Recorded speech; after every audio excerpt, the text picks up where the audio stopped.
as the business owner, you might say, how do I want to get here on my journey? How do I get from here to here? Amortization, bit of a difficult one to say that.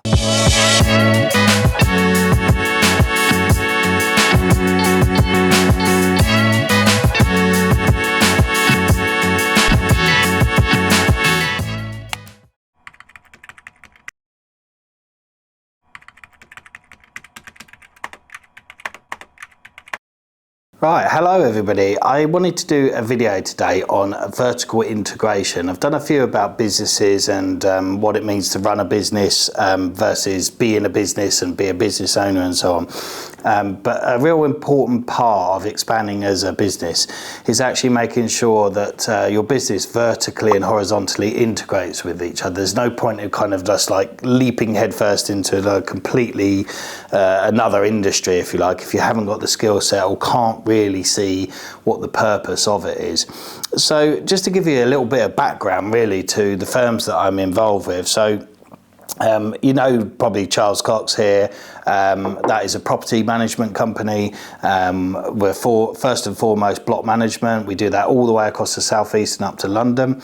Links in the description below if you need any of those services. But then we've bolted on things like building surveying and lettings and property development and acquisitions, all that sort of stuff bolted on to Charles Cox. So we've remained with our kind of sweet spot in the middle, which is our core service, our block management, and then we've bolted on all the rest of the bits. And some of those bits of the firm integrate really well, like the block management department will utilise the surveying department, the lettings department. Obviously we manage lots of blocks of flats, so they'll feed into that. Development, we'll build stuff. We tend to buy dilapidated, undervalued, underloved and so on property, and then what we do is we'll refurbish it and then we'll literally we'll rent it out and we'll give it to lettings department to manage. So that's really good example of vertical integration. But then to go one step further from that, we have a handyman business. So that is a really good support to our network of properties that we need to look after for clients and our own ones as well. So that fits in really well for us. The vertical integration there allows us not to have to be reliant upon contractors and so on. Time and time again, we're like too reliant upon other people that we're not in control of, and we really need to bring that back in house. I'm a big fan of that, so that then we are in control of it and we can choose where that contractor goes. Stuart is one of our handyman. We can like deploy him over here and there, whereas your average contractor, to be honest with you, unless they're like passing the building, you've got a bat and nails chance of asking them to like pull off of a job and go and do something. So that's really important. He works for us. The same with the cleaning company as well. We've got lots of offices. We're here today in our enterprise office in New Haven, which is practically our head office for Charles Cox. And when we've got various other sites, lots of buildings to clean, tenants checking in and out, all that sort of stuff, and then various vehicles as well. So a fleet of vans and various normal cars as well, that all need to be cleaned. So rather than again paying top dollar for a cleaning company or whatever, what better way to integrate that into our business? We can outsource it to some of those clients that will pay us, so we can earn a bit of money out of it, but we can also utilize that and keep our own costs down. So we are now kind of expanding away from our sweet spot, but what we're doing is we're taking the most time-consuming or cost-effective tasks and vertically integrating them into the business. Now, cleaning and handyman might not be the most profitable business in the world, but what it does is it actually feeds back into the existing business, and it gets rid of one of those awkward supply chains, which is dealing with contractors and cleaners and the rest of it, who are law to their own sometimes, and they turn up to the job whenever they want or whatever. We're in control of that now, so it's not maybe necessarily always about the money. It might be about taking out a competitor, or it might actually be about cleaning up your supply chain or your policies or your working practices, so that you can actually streamline things a bit. So that's part of vertical integration. And then, as you know, we also run a company here with Laura and a bunch of other people to do with business outsourcing services. So we were a big fan of that here. We used to outsource lots of stuff because it can be time consuming. So you've got this kind of level at some point where you go, right, outsourcing is not for me, I need to bring everything back in house. But up to that point, it's okay to outsource. You just need to be wary when you hit that ceiling of outsourcing.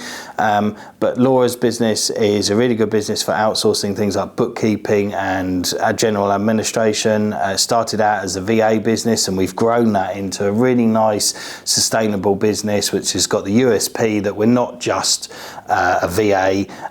We can actually have staff here, and we have an office you can come to see. We're not somebody sat at home and you can't go around their house like your standard VA. There's more videos that myself and Laura have done there, and we'll put some links to the website if anybody needs any outsourcing.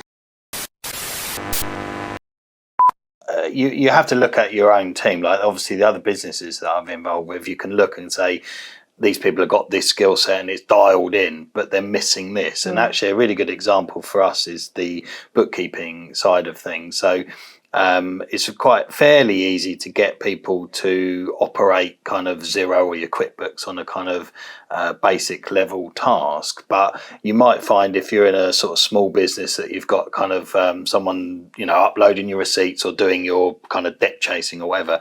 But as you go up to that next level of business and you start to maybe want to look at your profit and losses for each quarter, maybe your EBITDA, where you're stripping out your investment costs or one-off costs in things like screens and stuff that I referred to earlier, I think the skill set is different to that. The person that can just simply operate Xero and maybe learn off the internet how to do it, so essentially. And I think that's what the team really offer, is that extra skill set to go, right, there's all these other features that you're perhaps not aware of. Or as the business owner, you might say, how do I want to get here on my journey? How do I get from here to here?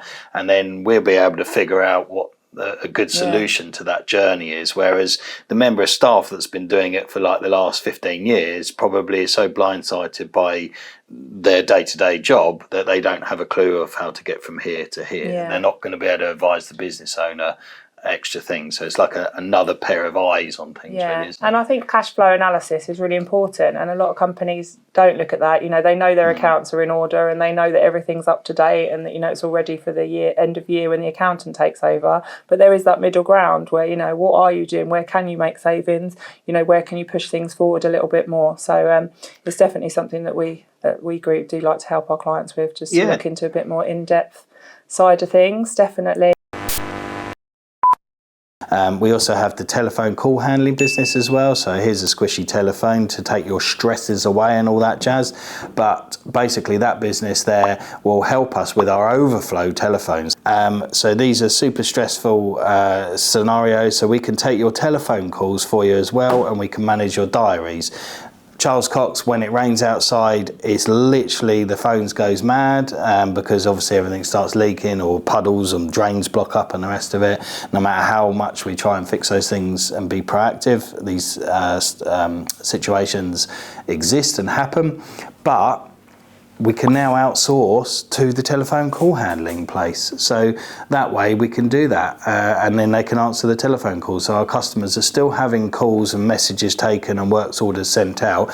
So it gives that ability to like instantly expand and then contract back again when we need to. And we can support other local businesses as well. So this business outsourcing business has been really good for us because it allows us to expand and contract into it when we need accountancy services, telephone call handling, admin. We do recruiting for them, everything the lot, but we're not having to employ a recruiter. We're not having to employ a person to answer the telephone all the time. So outsourcing is really good up to the point where you decide to bring things in-house. We don't outsource everything, clearly. We've got cleaners and handyman. But yeah, a really good way of kind of outsourcing your services. So the vertical integration is obviously, you can see that these companies, they're all kind of helping each other. You know, the calling company here will get people ring up, businesses and the rest of it, owners, they may need the services of the admin company here. So they might go, well, it's all well and good you answering my phone, but can you manage my diary, or can you find me a new assistant for the front desk or whatever? Well, we can do that here. We can also do bookkeeping bookkeeping. I've just started up another business with somebody who's a chartered accountant, so we can take your bookkeeping services all the way there. That chartered accountant will also work for us at Charles Cox so that we can get our accounts done quickly, and we're not reliant upon somebody else as well. And again, we can feed them work from our existing clients. And then again, Charles Cox here, you know, we can look at doing the repairs to the buildings. So these people, obviously, they are in the telephone call handling centre and various serviced offices.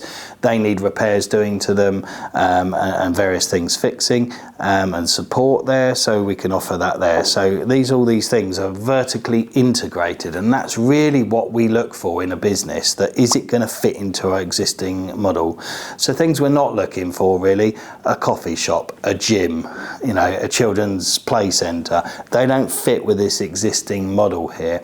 The model here is really about time-consuming tasks that people don't want to do or are necessary, but they're super time-consuming, and then the management of assets and property. So that vertically integrates across those things because these companies have a lot of synergies with each other.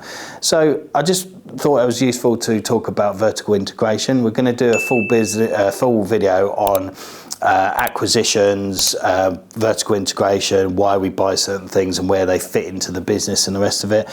So this is just a sort of shortish video on that, yeah, hopefully you found that useful and some insight into why we look for certain businesses and how to vertically integrate them, so we're not kind of going off away from our kind of sweet spot in the middle. Everything we do is a support service to make that sweet spot better. Please don't forget to subscribe, comment below if there's anything you think I've missed, and I hope you enjoy the video.